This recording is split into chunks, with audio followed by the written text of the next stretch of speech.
ಅವತ್ತು ನನ್ನ ಮಗನು ನಿನ್ನ ಬಗ್ಗೆ ಅನುಮಾನದಿಂದ ಮಾತಾಡ್ಬಿಟ್ಟ. ಅದಕ್ಕೋಸ್ಕರ ಅವನು ಎಷ್ಟು ಸಂಕಟ ಪಟ್ಟ ಗೊತ್ತಾ? ನೆನ್ನೆ ನೀನು ಅವನಿಗೆ ಊಟ ಮಾಡಿಸೋವರೆಗೂ ಅವನು ಊಟ ಮಾಡಿರಲಿಲ್ಲಮ್ಮ.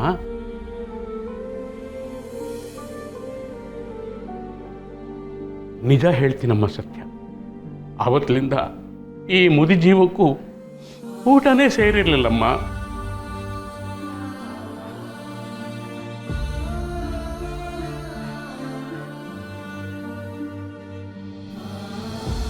ಅದು ಯಾವ ಜನ್ಮದ ಋಣಾನ ಬಂಧನೋ ಏನೋ. ನೀನು ನಮ್ಮ ಮನೆಗೆ ಬಂದಾಗಲಿಂದ ನೀನು ಹೊರಗಿನವಳು ಅಂತ ಅನಿಸೇ ಇಲ್ಲಮ್ಮ. ಮಗಳಿಗಿಂತ ಹೆಚ್ಚೇನೋ ಅನ್ನೋ ಭಾವನೆ ನಮ್ಮದು. ಅಂತರ್ಧದಲ್ಲಿ ಮಗಳಿಗೆ ಅವಮಾನ ಆದರೆ ನಾನು ಸಹಿಸ್ಕೋತೀನೇನಮ್ಮ. ಹೃದಯದ ನೋವಿನ ಮುಂದೆ ಹಸಿವು ಅನ್ನೋದೇ ಮರೆತೋಗಿದೆ ಸತ್ಯ.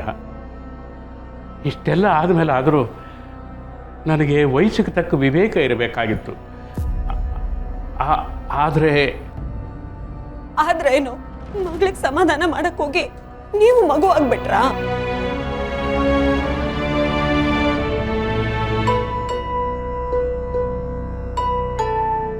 ನಾನು ನಿಮ್ಮನ್ನ ತಂದೆ ಸ್ಥಾನದಲ್ಲೇ ಇಟ್ಟಿದ್ದೀನಿ ಸರ್. ನೀವೀಗ ಪದೇ ಪದೇ ತಪ್ಪಾಯ್ತು ಅಂತ ಹೇಳೋ ಅವಶ್ಯಕತೆ ಇಲ್ಲ. ಅದಕ್ಕೋಸ್ಕರ ಇಷ್ಟೆಲ್ಲ ಮಾಡಲು ಬೇಕಿರ್ಲಿಲ್ಲ. ನಿಮ್ ಘನತೆ, ಹೆಸರು, ಅಂತಸ್ತಿನ ಮುಂದೆ ನಾನೇನು ಅಲ್ಲ ಸರ್. ಅಂಥದ್ರಲ್ಲಿ ನೀವು ನನ್ನ ಮುಂದೆ ಬಂದು ಹೀಗೆ ನಿಲ್ಲೋದು ನನಗೆ ಮುಜುಗರ ಅನ್ಸುತ್ತೆ. ಏನೋ ಅವತ್ತಿನ ಪರಿಸ್ಥಿತಿಲಿ ನಾನು ನಿಮ್ಮ ಮನೆಯಿಂದ ದೂರ ಬಂದೆ. ಹಾಗಂತ ನಾನು ನಿಮ್ಮನ್ನ ನನ್ನ ಮನಸ್ಸಿಂದ ದೂರ ಮಾಡೋಕ್ಕಾಗತ್ತಾ? ಸತ್ಯ, ನಿಜಕ್ಕೂ ನೀನು ದೊಡ್ಡವಳಾಗ್ಬಿಟ್ಟೆ ಕಣಮ್ಮ.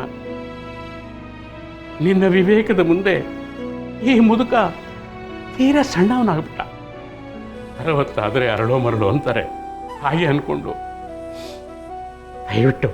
ದಯವಿಟ್ಟು ನೀನು ನನ್ನನ್ನು ಕ್ಷಮಿಸ್ಬಿಡಮ್ಮ. ಮತ್ತೆ ನೋಡಿ, ಕ್ಷಮಿಸು ಅಂತೆಲ್ಲ ಅನ್ಕೊಂಡು 60 ಅರಳು ಮರಳಲ್ಲ, ಮರಳಿ ಅರಳು ಅಂತ ಹೇಳ್ಬೇಕು. ಮತ್ತೆ ಮಗುವಿನ ಮನ್ಸು ಅರಳು ವಯಸ್ಸದು. ಅಂಥದ್ರಲ್ಲಿ ಸಣ್ಣ ಪುಟ್ಟ ವಿಷಯಕ್ಕೆಲ್ಲ ಊಟ ಬಿಡ್ತಾರಾ? ಹಾಗಾದ್ರೆ ನೀನು ನನ್ನನ್ನು ಕ್ಷಮಿಸಿದೀಯಲ್ಲ? ತಂದೆ ಮಗಳ ಮಧ್ಯೆ ಕ್ಷಮಿಸೋ ಮಾತ್ ಬೇಕಾ?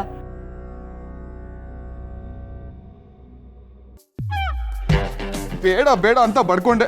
ಇವಾಗ ನೋಡು, ಏನೋ ಮಾಡಕ್ ಹೋಗಿ ಇನ್ನೇನೋ ಆಗೋ ಕಾಣ್ತಾ ಇದೆ. ಸುಮ್ಮನೆ ಇರೋ ಬಾಮೈದ, ಚಳಿ ಜ್ವರ ಬಂದು ಮೊದಲೇ ನಡುಗ್ತಾ ಇದ್ದೀರಿ. ತಲೆ ಮೇಲಿಂದ ಐಸ್ ವಾಟರ್ ಸುರಿಬೇಡ. ಎದ್ರುಕೊಂಡಿರೋರು ಮತ್ತೆ ಎದುರಿಸ್ತಿಯಲ್ಲೋ. ಅಲ್ಲ ಬಾಮೈದ, ಆದ್ರೂ ಸತ್ಯ ಯಾಕಾಗಿ ಹೇಳಿದ್ಲು? ಹೇಳಿ ಎಲ್ಲೋ ಏನೋ ಕನ್ಫ್ಯೂಸ್ ಆಗಿದೆ. ಅದಕ್ಕೆ ಡಾಕ್ಟರ್ ಫೋನ್ ಮಾಡಿದ್ದೀನಿ. ಈ ಪೊಲೀಸ್ ಮಾಡಿರೋ ಡ್ಯಾಮೇಜ್ನ ಮ್ಯಾನೇಜ್ ಮಾಡಿ ಬ್ಯಾಂಡೇಜ್ ಹಾಕಕ್ಕೆ ಅವನೇ ಸರಿ. ಅವ್ನು ಬಂದು ಸ್ವಲ್ಪ ಟೆನ್ಷನ್ ಕೊಟ್ರೆ ಸತ್ಯ ಸರಿಯಾದ ದಾರಿಗೆ ಬರ್ತಾಳೆ. ಏನಾಯ್ತು? ಏನ್ ಎಮರ್ಜೆನ್ಸಿ? ಆಪರೇಷನ್ ಅರ್ಧಕ್ಕೆ ಬಿಟ್ಟು ಓಟಿಂದ ಓಡ್ ಬಂದಿದ್ದೀನಿ. ಪೇಷಂಟ್ ಉಸಿರಾಡ್ತಾ ಇದ್ದಾರೆ ತಾನೆ? Well done. ಪೇಷಂಟ್ ಉಸಿರಾಡ್ತಿದ್ದಾರೆ, ನೀವು ಸ್ವಲ್ಪ ಉಸಿರು ತಗೊಳ್ಳಿ. ಮತ್ ನನ್ನನ್ನ ಯಾತಕ್ಕೆ ಎಮರ್ಜೆನ್ಸಿ ಅಂತ ಕರ್ಸದ್ದು? ಅದಕ್ಕೆ ನಮ್ಮ ಹತ್ರನೇ ಈ ರೇಂಜ್ ಪೊಂಗದ. ಆಪರೇಷನ್ ಥಿಯೇಟರ್ ಅಂತೆ, ಓಟಿ ಅಂತೆ. ಅಲ್ಲೋ, ಸತ್ಯ ನಂಬ್ಸೋದಕ್ಕೆ ಸತ್ಯನೇ ಮರಿಬೇಡ ಮರಿ. MBBS ಇಲ್ಲದೆ ಓಸಿನಲ್ಲಿ ಡಾಕ್ಟರ್ ಮಾಡಿದ್ರ. ನಿಮ್ ಮುಂದೆ ನಾನ್ ನಕರ ಮಾಡೋದ? ನಿಮ್ಗೋಸ್ಕರ ನಾನು ಏನ್ ಮಾಡ್ಬೇಕು ಹೇಳಿ? ಈ ಡ್ರಾಮಾ ಡೋವ್ ಎಲ್ಲ ನಮ್ಮ ಹತ್ರ ಬೇಡ. ನೀನು ಅಕ್ಕ ಬಂದು ಕೊಟ್ಟಿರೋ ಡೋಸು ವರ್ಕೌಟ್ ಆಗಿಲ್ಲ. ನನ್ನ ಬಾಮೈದನ್ ಕಂಡೀಷನ್ ಬಗ್ಗೆ ಇನ್ನೂ ಸ್ಟ್ರಾಂಗ್ ಆಗಿ ನಂಬಿಕೆ ಬರುತ್ತಾರೆ. ಏನಾದ್ರು ಮಾಡಬೇಕು. ಹೌದಾ?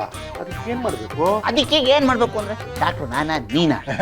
ನಾನೇ ಇನ್ವಾಲ್ವ್ ಆಗು, ಕ್ಯಾರೆಕ್ಟರ್ ಒಳಗೆ ಮುಳುಗು, ಪರಕಾಯ ಪ್ರವೇಶ ಮಾಡು. ಈಗ ನೀನ್ ಯಾವ ತರ ಆಕ್ಟಿಂಗ್ ಮಾಡ್ಬೇಕು ಅಂದ್ರೆ ಇಡೀ ಹಾಸ್ಪಿಟ್ಲೇ ಟೆನ್ಷನ್ ಅಲ್ಲಿ ಇರ್ಬೇಕು.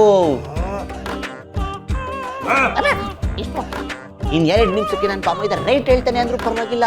ಇಲ್ಲಿ ವಾತಾವರಣ ಟೈಟ್ ಆಗ್ಬೇಕು. ಸುಮ್ನೆ ಇರು ಬಾಮೈದ. ಅವಳು ನಂಬಿಕೆ ಬರ್ಬೇಕು ಅಂದ್ರೆ ಎಲ್ಲ ರಿಯಲಿಸ್ಟಿಕ್ ಆಗಿರ್ಬೇಕು. ನೀವೇನು ತಲೆ ಕೆಡಿಸ್ಕೋಬೇಡಿ. 1-2 ಇಂಜೆಕ್ಷನ್ ಹಾಕಿ ಬೇಕು ಅಂದ್ರೆ ಆಪರೇಷನ್ ಮಾಡ್ಬಿಡಿ. ಆದ್ರೆ ಅವಳು ಮಾತ್ರ ಟೆನ್ಷನ್ ಅಲ್ಲಿ ವಿಲ ಅಂತ ಒದ್ದಾಡ್ಬೇಕು. ಅರ್ಥ ಆಯ್ತಾ? ಅರ್ಥ ಆಯ್ತು ಹುಡುಗರು. ಎಷ್ಟು ಸಿನಿಮಾದಲ್ಲಿ ನೋಡಿಲ್ಲ, ಎಮರ್ಜೆನ್ಸಿ ಅಂತ ಓಟಿ ಬಾಗಿಲಾಕೊಂಡು ಈ ಡಾಕ್ಟರ್ಗಳು ನರ್ಸ್ಗಳು ಈ ಕಡೆಯಿಂದ ಆ ಕಡೆಗೆ, ಆ ಕಡೆಯಿಂದ ಈ ಕಡೆ ಓಡಾಡಕ್ಕಿಲ್ವಾ? ಅದೇ ತರ ಸೀನ್ ಇಲ್ಲ ಆಗ್ಬೇಕು, ಅಷ್ಟೇ ತಾನೇ? ಎಕ್ಸಾಕ್ಟ್ಲಿ.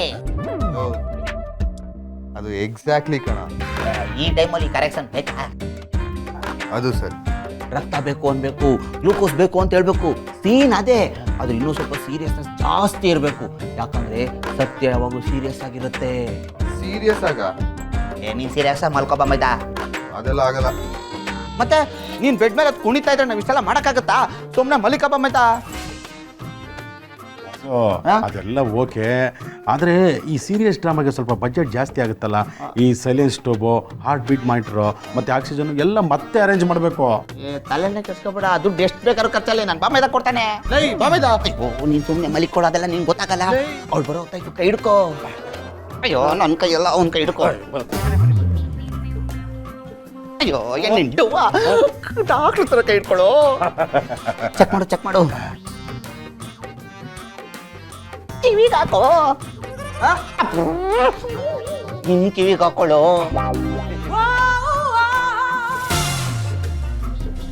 ಸೌಂಡ್ ಬರ್ತಾ ಇದ್ಯಾ? ಇಲ್ಲ, ಟೀ ಕಡೆ ಅಲ್ವೇನ ಇರೋದು? ಬರ್ತಾ ಇದೆ ಈಗ.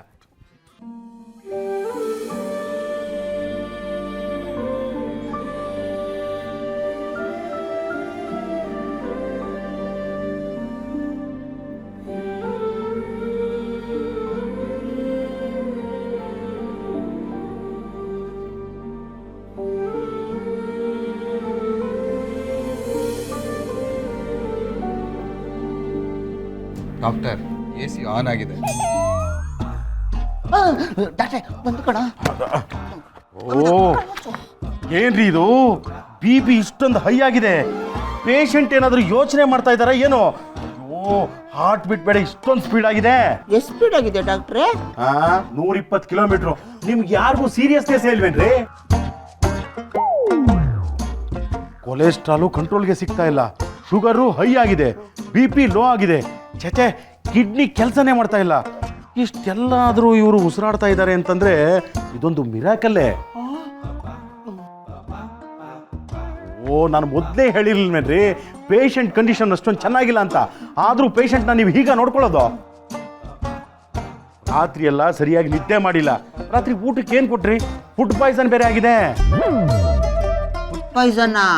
ಛೆ, ಅಕ್ಕ ಬಂದು ಊಟಕ್ಕೆಲ್ಲ ವಿಷ ಹಾಕಲ್ಲ ಡಾಕ್ಟ್ರೆ.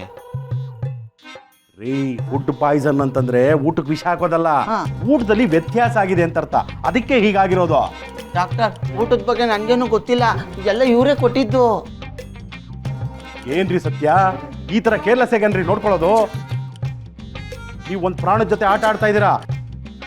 ಈ ತರ ಎಲ್ಲ ನೋಡ್ಕೊಂಡು ಪೇಷಂಟ್ಗೆ ಏನಾದ್ರು ತೊಂದರೆ ಆದ್ರೆ ನಮ್ಮ ಹಾಸ್ಪಿಟ್ಲಿಗೆ ಕೆಟ್ಟ ಹೆಸರು ಬರೋದು.